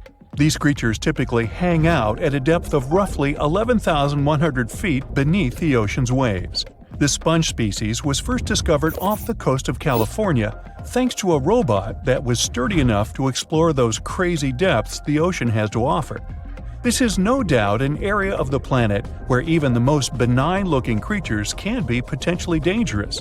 But even scientists were surprised to find that this creature was more than just a sponge. Now, this might seem obvious, but the harp sponge got its name because its basic structure, referred to as a vein, is the same shape as a harp. Each vein is made up of a horizontal branch supporting several parallel vertical branches. But don't let the harp sponge's fanciful and amusing appearance or its non-intimidating name fool you. Yeah, the harp sponge is very much a deep-sea hunter. It has a unique ability to capture and envelop small animals using its rhizoids, short, thin fibers. With their help, the harp sponge clings on to the soft muddy bottom and catches tiny creatures that get swept into its branches by deep-sea currents. Uh-oh. Other sponge creatures often feed by pulling bacteria and bits of organic matter from the seawater and filtering them through their bodies. But not our harp sponge. Instead, it snatches its future meal with minuscule barbed hooks that cover each of the harp sponge's branches. Now, harp sponges prefer tiny crustaceans like crabs, crayfish, shrimps, and prawns. Once the harp sponge has one of them in its clutches, it envelops the animal in a thin membrane before slowly beginning to digest it. So, pal, what's eating you? Oh, Harpo? Too bad. Researchers believe that harp sponges use this method of feeding because there aren't enough nutrients that deep down. This makes traditional filter feeding less effective. Research has shown that the creature is still in the process of evolving. Early harp sponges, researchers found, only had 2 veins, but later, scientists discovered other harp sponges that had 6 veins. The harp sponge might have evolved this elaborate candle holder-like structure to increase its surface area. In general, harp sponges typically grow up to a length of 1 foot, but researchers have seen a creature that was 2 feet in length. The harp sponge is not only very unusual, but also beautiful to look at. See those tiny white balls on top of the branches? Now, why don't we look at some other creatures that live below the photic zone of Earth's oceans? The photic zone means the area beneath the ocean's surface that still receives some sunlight. Thanks to this, there are loads of different creatures and organisms living there. Any animal living beyond this layer qualifies as a deep-sea creature. The Tomopterus worm is a segmented worm you can find in the twilight zone of the ocean. This is the area that lies between 650 and 3,300 feet beneath the surface. These creatures are often no more than 1 inch long, but the largest of them can grow up to 1 foot. While swimming around and feeding, these worms do what researchers describe as an amazing smooth dance. That's because the creatures can swim extremely quickly and maneuver at tight angles with ease. Now, I know most people hear the word worm and think of the common earthworm, so it's quite interesting to know there's a deep-sea worm out there that never leaves the water during its entire life. Similarly, most of us try to avoid jellyfish that either rest on the sand or sit on top of the ocean waves. This isn't the case with a chrysota jelly. That's a deep-sea creature too. This beautiful jellyfish is mostly ruby red, bright orange, or electric purple. That's what helped researchers realize they had found a new species of jellyfish. The creature grows to a maximum size of 1 inch across. It has tentacles that stretch out in every direction. Now, if you come close to this jellyfish, it'll pull all these tentacles in toward its body before rapidly swimming away to avoid danger. Yes, you are dangerous. The chrysota jelly is extremely rare. You won't see it very often. You might need to borrow that deep-sea diving robot I mentioned earlier. While worms and jellyfish might seem quite harmless, this isn't the case with the Pacific viperfish. Ooh. This creature is equipped with a noticeably big mouth, like me, and the needle-like teeth inside are key to its hunting strategy. Pacific viperfish live at around 5,000 feet below the ocean surface, but they're among those numerous marine animals that migrate each night from the ocean depths toward shallower waters to dine. What's on the menu for dinner tonight? Lots of small fish and shrimp. The creature can grow up to 12 inches in length. Its 2 front fangs, which stick up from the fish's bottom jaw past its own eyes, are especially dramatic. When the fish unhinges its jaw, its mouth can open wide enough to engulf smaller animals, and the teeth form a cage to prevent an escape. Now, have you ever seen an underwater creature that looks like a strawberry? Trust me, it does exist. Just look at these dots on the strawberry squid. The creature has a big eye and a smaller one. You might think this unconventional pairing would be awkward and uncomfortable, but it's actually the opposite. The big left eye looks upward. It spots shadows cast by other animals in the dimly lit waters above. The eye's tubular shape helps it collect as much light as possible. On the other side of the squid's head, you can see its right eye. It's small and looks downward. This eye searches for flashes of bioluminescence produced by animals lurking in the darker waters below. Now, bioluminescence means the production and emission of light by living organisms. By the way, the squid has a nickname. And no, it's not squiggy, although that's a great one. It's known as the cockeyed squid. This is simply due to the remarkable difference in size between its two eyes. I think I like squiggy better, and so it goes. Since light doesn't reach the deep sea, the strawberry squid's body actually looks black. This helps the creature hide from enemies, such as sharks and dolphins. In general, the strawberry squid grows to a length of 5 inches. It typically lives around 3,000 feet below the surface, but floats to shallower waters at night. Now, the feather star is a marine creature without a backbone, but with feather-like arms that radiate from the center of its body. These creatures first appeared around 200 million years ago. Related to sea stars, they look like a flower, but if you approach them, they'll quickly swim away. But not all feather stars can swim. Many species can only crawl along the bottom of the seafloor. Like some of the other deep-sea creatures we've looked at, the feather star can adapt to its surroundings. It has a creepy ability to shed its arms, the same way some lizards can shed their tails. This also helps them escape from their enemies. Feather stars live all across the globe, from the equator to the poles, from the shallow waters on top of reefs to the deep, deep sea. Now, given that we're dealing with mysterious creatures, the name of this one is quite fitting. The swift vampire squid should be the official symbol of life in the deep sea. The animal has a dark red body, huge blue eyes, and a cloak-like web that stretches between its 8 arms. This, along with its name, may suggest that the creature is some form of a terrifying hunter. In reality, though, the vampire squid is a soft-bodied, timid creature, about the size, shape, and color of a football. It grows to roughly 12 inches in length and lives 3,000 feet below the waves. There's almost no oxygen there, but also relatively few predators. Whew, I think I'll need to decompress from this one. Scientists and sea biologists say that the mass of squids on the planet exceeds the mass of all people. Keep this fact in your mind while you listen to the story of the Kraken. So no one knows exactly what this giant sea monster looks like. But according to the stories of old fishers and taverns, the records of travelers and legends, the Kraken looks like a giant squid. If so, it has the squid's anatomical properties and reproductive functions. And this is a big problem for us. A female squid can lay anywhere from 3 to 100,000 eggs. Even if most of them don't survive, it's still a lot. Many of these creatures live in the ocean's dark depths that people haven't yet fully explored, and it seems we'll know more about squids soon. The metabolism of these creatures is accelerating thanks to the increase in water temperature, and this causes population growth. Scientists call squids the weeds of the seas because of their rapid reproduction. They can potentially exceed the population of all fish and mammals. Perhaps there will be so many of them soon that they won't have enough food on the ocean floor. They will begin to migrate closer to the surface, small squid and monstrous giant ones. There may be a Kraken among them, or a few, or even tens, hundreds of thousands. And if this happens, humanity and all animals on Earth will face a huge problem. As the kings of nature, people can easily invent poison to destroy Krakens. But how to spread this poison? Giant squids, along with ordinary fish, dolphins, whales, seaweed, and phytoplankton, will suffer if it gets into the water. More than half of the world's oxygen is produced by the ocean.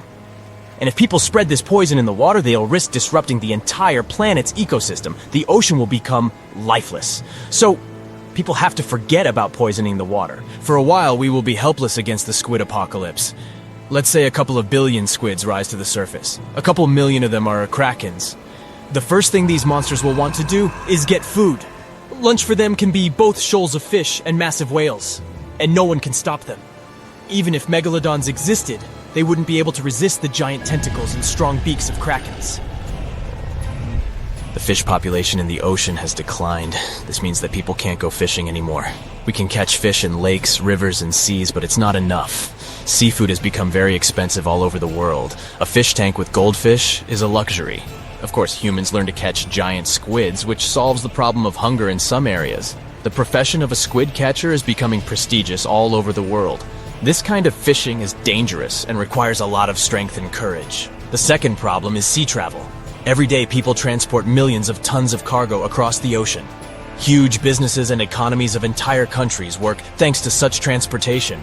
But now, Krakens swim close to the surface and make any voyage dangerous. One monster can quickly destroy a small ship. 10 or 20 Krakens are able to sink a giant cargo vessel. This leads to a reduction in logistics chains. Communication between continents is now maintained by air. The number of flights is increasing. Plane tickets are rising in price. Travel is becoming too expensive. This leads to a reduction in the number of tourists in some countries, which disrupts their economies. There are more Krakens and less food. Resting on a beach also becomes dangerous. Aggressive, hungry giant squids can come ashore to catch sunbathers. All shores are fenced. Swimming is forbidden. Of course, scientists invent some things to fight squids. Sound barriers, for example. Every ship is now equipped with a device that launches powerful ultrasonic waves into the water. They scare away all the fish and clear the way for boats. In the beginning, it helps, but then Kraken stop fearing it. Ultrasound only angers them. They pounce on ships and break sound barriers. Another thing that scares them away is sunlight. For millions of years, Krakens have been living on the dark ocean floor. Their eyes are used to the darkness, so they fear the bright light. During sunny weather, ships move freely. But as soon as the sun goes below the horizon or clouds obscure it, sea monsters come out of the ocean depths. It doesn't help much because it's impossible to sail across any ocean within a single sunny day. In addition, there is no guarantee that you won't get caught in a storm when the sun is hidden behind the clouds. That's why people invent powerful floodlights. They direct their beams at monsters' heads and drive them into the dark depths. Such projectors are expensive because they require a lot of energy. Only some ships can afford such a device. And while people seek more effective ways to fight Krakens, squids multiply, and this becomes the solution to the problem.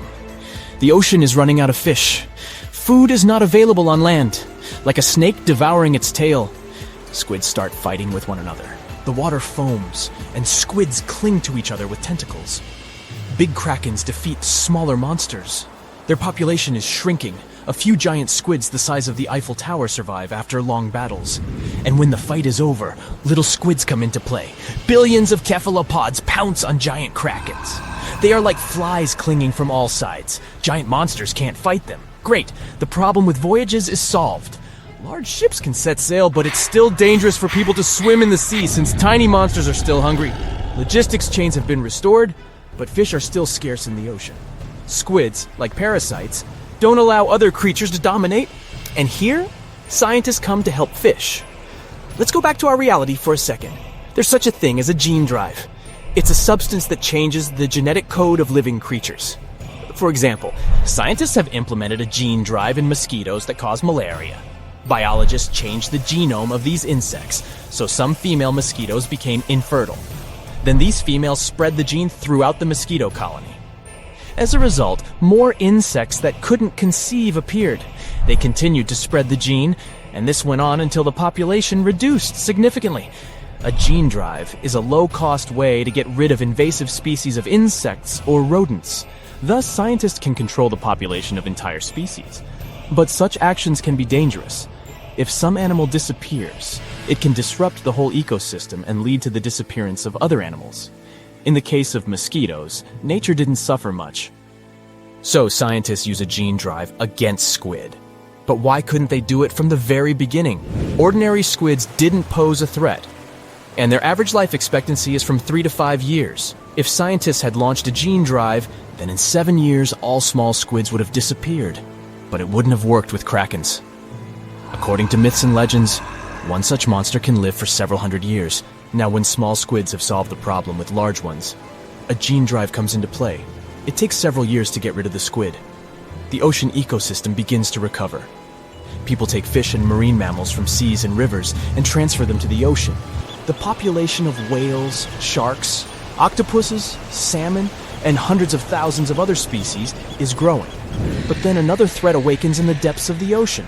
It turns out that when squids and krakens lived on the ocean floor, they didn't let even more terrible monsters move to the surface. Now that all arthropods have disappeared, new monsters are breaking free. First, marine earthquakes begin. But then, scientists discover that it's not the seabed shaking. Those are the backs of giant crabs. Hundreds of thousands of armored monsters with claws are rising to the surface. And this time, they can come ashore.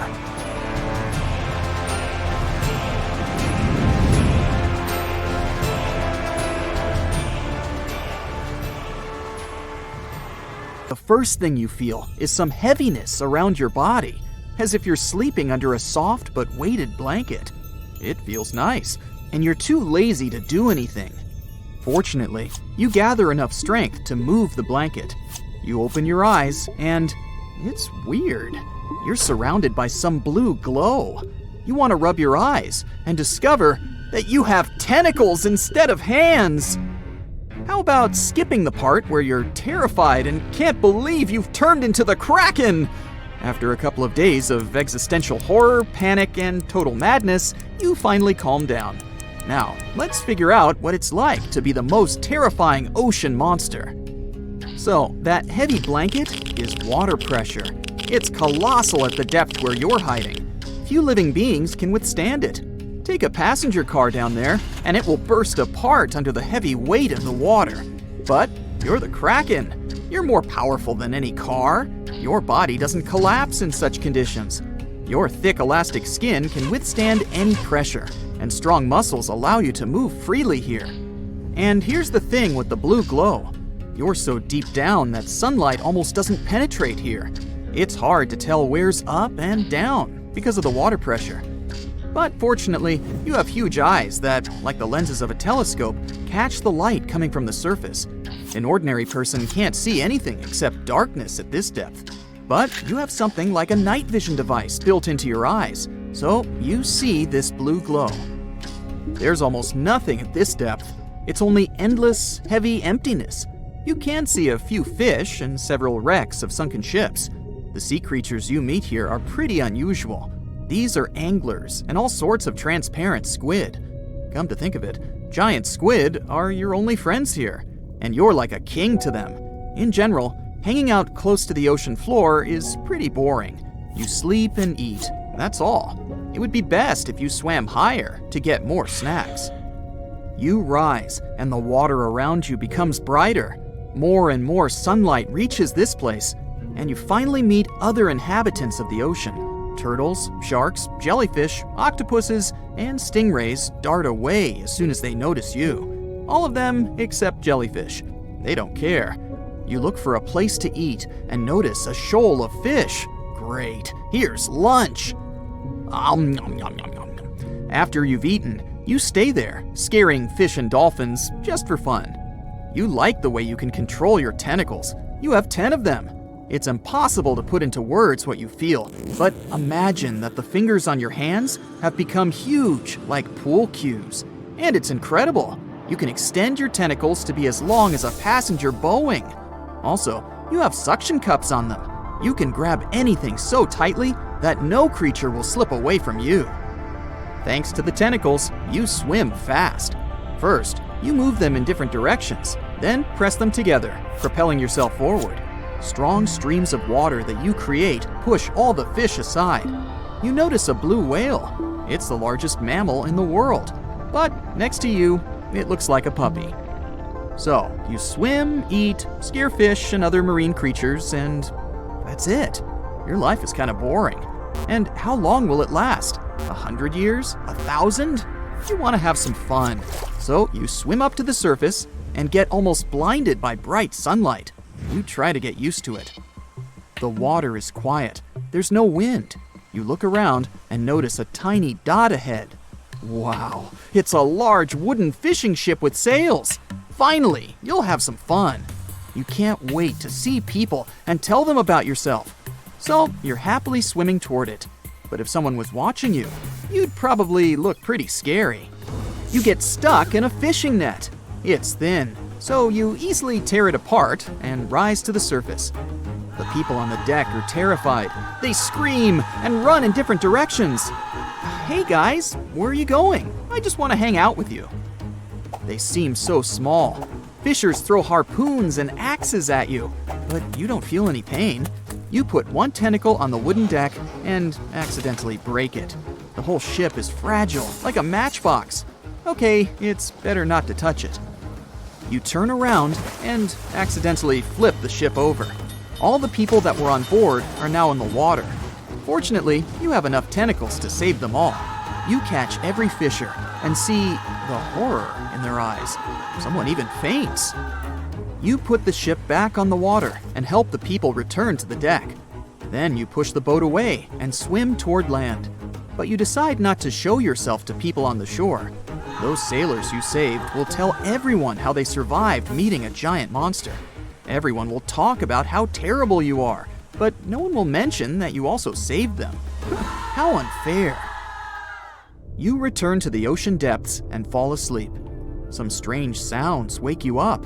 It's like water dripping from a tap into a sink. You open your eyes and see faint flashes around. Oh, well, that's interesting. You swim up and realize that a thunderstorm has woken you up. It seems rather severe. The sky is black and the waves are huge. You notice a big vessel sailing amongst this chaos. This ship is different from the one you've seen before. It's made of iron and it has no sails because it's a modern cargo ship. It seems that you've been asleep for a couple of 100 years. The people on board notice you and fire a signal flare. A bright red light blinds you. You spread your tentacles and accidentally push the ship. It's heavy and doesn't flip over. It seems that technology was developing while you were sleeping. The storm is getting stronger. The ship is rolling from side to side. You try to hold it with your tentacles, but it scares the people on board. They scream, and you understand their reaction. A colossal monster has come out of the black depths and grabbed their ship. It's unpleasant to see that they're afraid of you, so you decide to swim away. Offended, you're hiding close to the ocean floor. It turns out it's not much fun being the Kraken. You can only hang out with fish, but they can't talk. People are afraid of you, and you don't want to make them uncomfortable. You feel so alone in this world. You eat your lunch and go back to sleep. Hey, Mr. Kraken, can you hear me? A voice says. You wake up and shudder, terrified. Who said that? Were all the stories about the Flying Dutchman true? Have you just heard some phantom speaking to you? I understand you're confused, Mr. Kraken, so swim up to the surface and you'll find out everything. A few minutes later, you come out of the water and see a huge flying ship. It's floating right above the water. But the most fantastic thing is that people on the deck are not afraid of you. They look at you with interest and even with some sympathy. You notice a man in a strange helmet among them. Hi, it's me talking to you, thanks to this telepathy device. You can think about anything too, and I'll hear you. It's the 24th century. People have invented technologies for communicating with animals and fish. They found out that almost all creatures have no thoughts and live following their instincts. But then, people detected some brain activity coming from the ocean depths. They discovered you.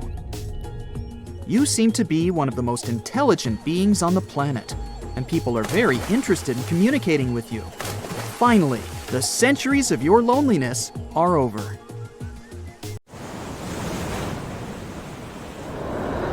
The Kraken is a colossal squid, a legendary sea monster, the biggest hunk of calamari you ever saw. And if this monster had existed, the world would have changed beyond recognition. The Kraken has powerful tentacles, solid muscles with suckers at the end. They're just impossible to escape. The Kraken can break a ship in half or just pull it down into the depths. But the worst thing about the Kraken is its size.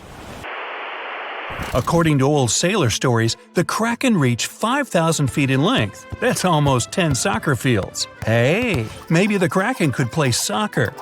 The Kraken legend said the monster was so giant that sailors mistook it for a small island. In past centuries, it would have been impossible to defeat such a beast. If the Kraken existed in reality, it might have had offspring. Yeah, in all the world's oceans, there would be giant monsters that could sink any ship. It's unlikely that the Kraken would have competitors in its habitat, so its population would grow strongly. Since the Kraken is enormous, it would need lots of food, so the population of other large sea animals would fall significantly. Blue whales, great white sharks, other giant squids, all the big sea creatures would be endangered. Many people are starving because of the reduction of large fish in the ocean. Urban economies that rely on fishing will be in decline. Prices for small fish around the world are getting more expensive because it's unsafe to fish. To defeat the Kraken, you need powerful weapons, but the monster is tough to catch. The Kraken belongs to the cephalopod genus. This species includes squid and octopus, some of the most intelligent creatures on the planet. The Kraken is a skilled hunter and will never fight in the open. So, what can you do? You can't track the Kraken because it approaches from the depths, not the surface. Though you may be able to tell that the monster is somewhere nearby if a lot of fish surface. When the Kraken swims, it scares all the fish in the vicinity. But it might already be too late. A huge tentacle emerges from the water, resembling a high tower. This tower falls on the deck of the ship, shattering it. The sailors scream and run. The Kraken lands a second blow, and the vessel is almost capsized. Next, the Kraken wraps its giant tentacles around the ship and pulls it to the bottom. Oh boy! What if the sailors managed to detach the ship from the tentacles of this monster? With the help of powerful weapons, the ship's crew strikes back. The Kraken retreats under the water. It's hurt, angry. It seems the battle is over, but here comes the worst. A whirlpool forms beside the ship. Thanks to its considerable weight, when the Kraken dives, it creates a whirlpool behind it. Like a drain in a giant bathtub, this whirlpool sucks the ship down. The battle with the Kraken is lost. Well, that was unfortunate. You might be able to defeat the monster if you can anticipate its attack in advance. But the Kraken can see you and your ship before you can see it. Colossal squids live in deep waters, and they have the largest eyes among all animals. The squid's eye is the size of a dinner plate. Thanks to this, they can see their prey from far away. Similarly, a Kraken would spot the ship much sooner than sonar could pick up the Kraken. It would always have the drop on you. Well, that's not good. Around the world, cargo transportation by ship is declining. Airlines provide the only safe connection between the continents. This will increase air pollution. The most successful enemy of the Kraken is submarines. They travel at great depths and are equipped with powerful echolocators to help detect the Kraken in advance. Subs are well armed too, and the round metal body is not so easy to destroy. A single Kraken may be defeated by a submarine, but what if there are several sea monsters? 3 Kraken can wrap their tentacles around the submarine and drag it deeper into the water where the pressure will destroy their enemy. In other words, they'll have a crush on you.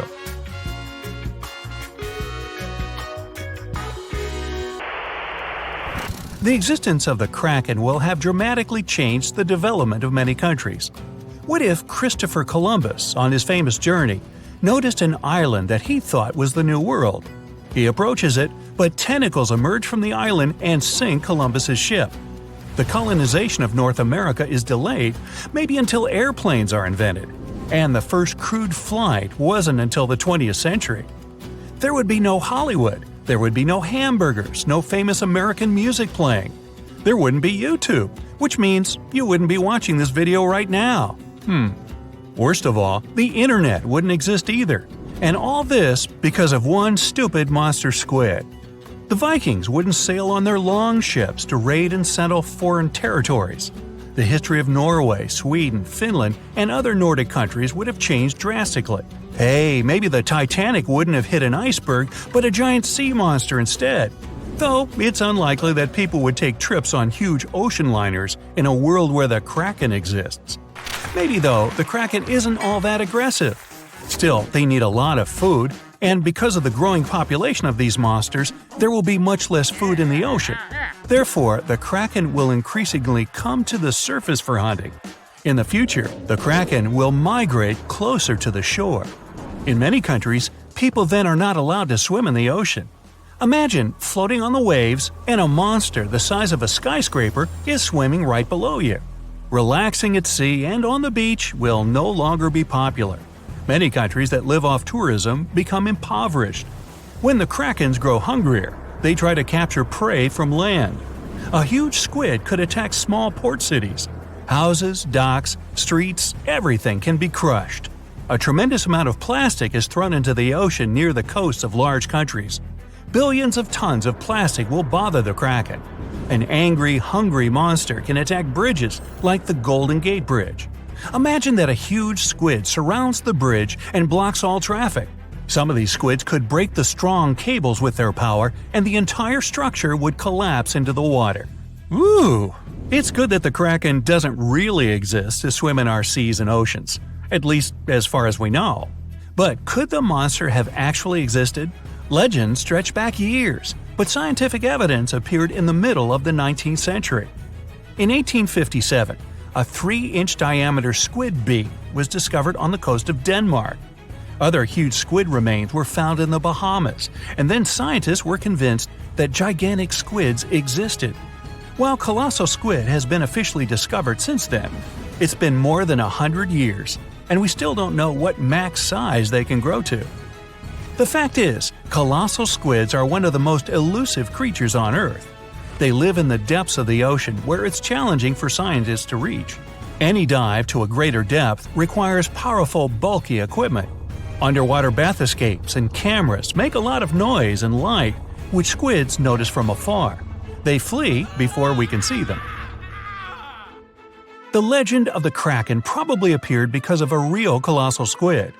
People in the past didn't know about these creatures' existence, so when they saw one for the first time, they described it as a massive, terrible monster.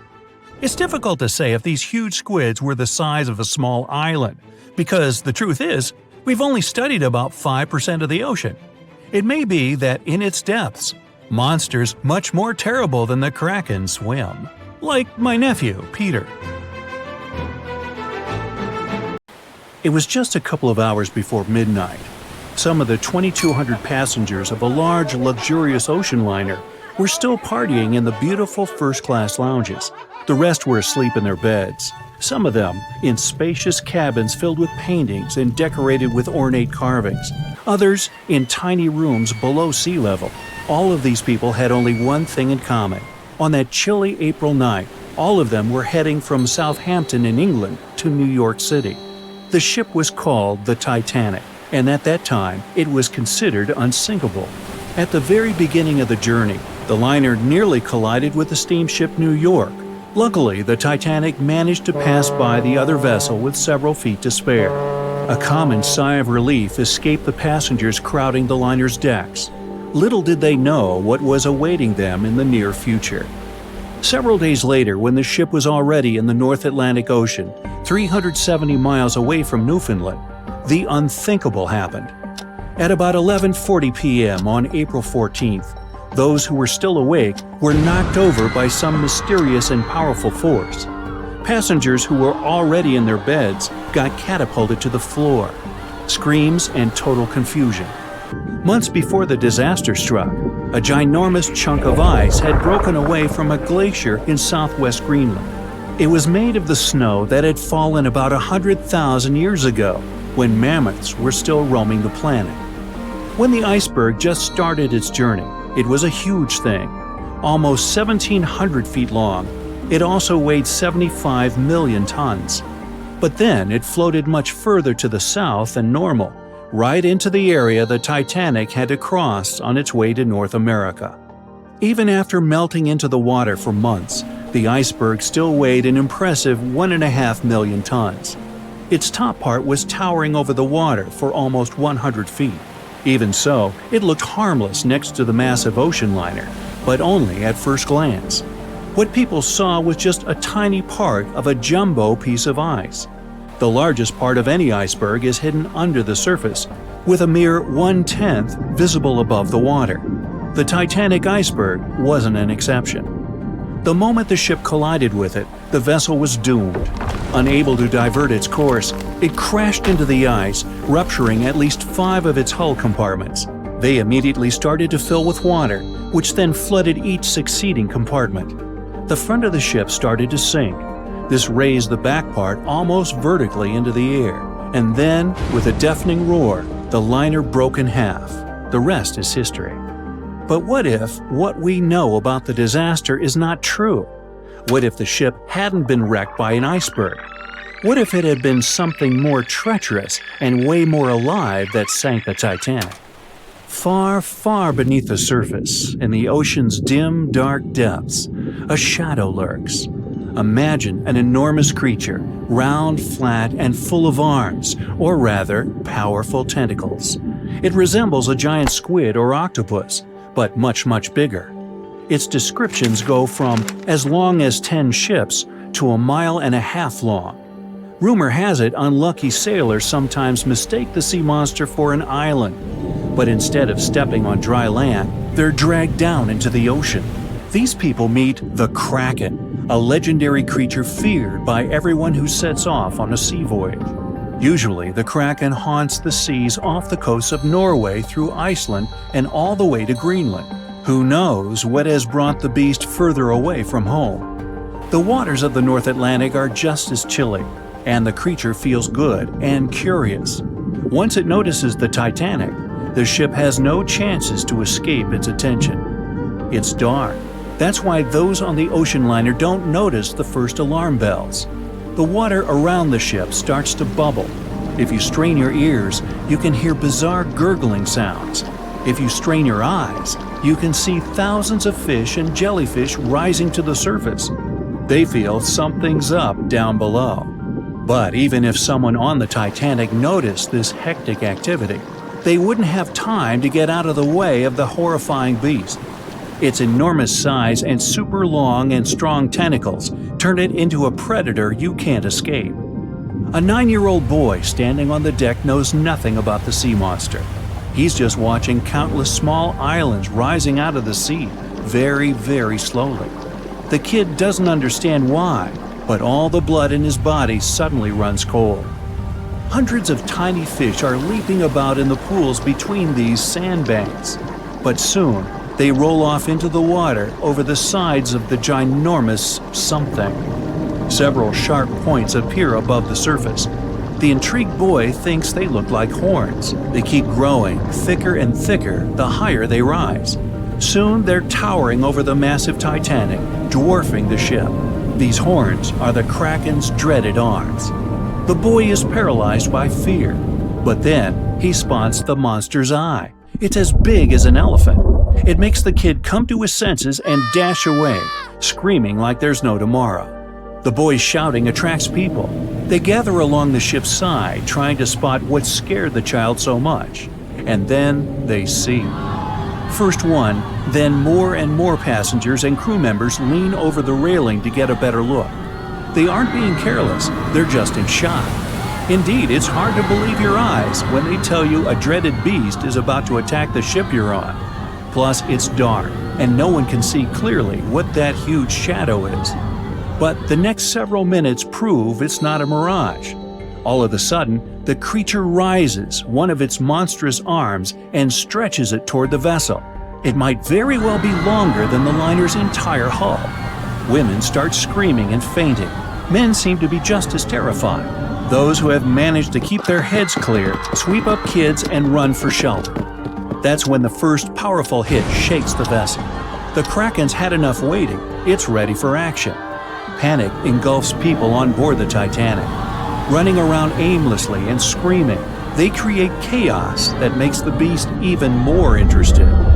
Normally, the monster just wants to be left alone. It rests deep down on the ocean floor, using its long tentacles to tether itself to the bottom and lazily hunt for food.